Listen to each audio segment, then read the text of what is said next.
ما شاء الله تبارك الله يا اخوان، مو بواحد اثنين، 1963 كورفيت سبليت ويندو.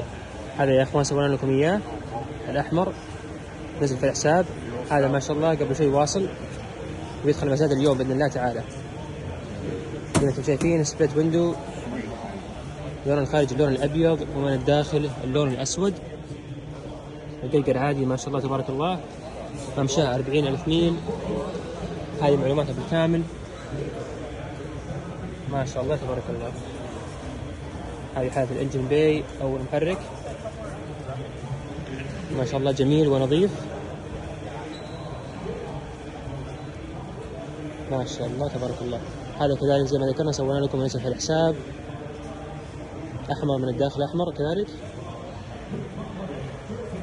امشاه بعد التجديد 62 ميل ما شاء الله تبارك الله. جميعهم داخلين المزاد اليوم السبت باذن الله تعالى.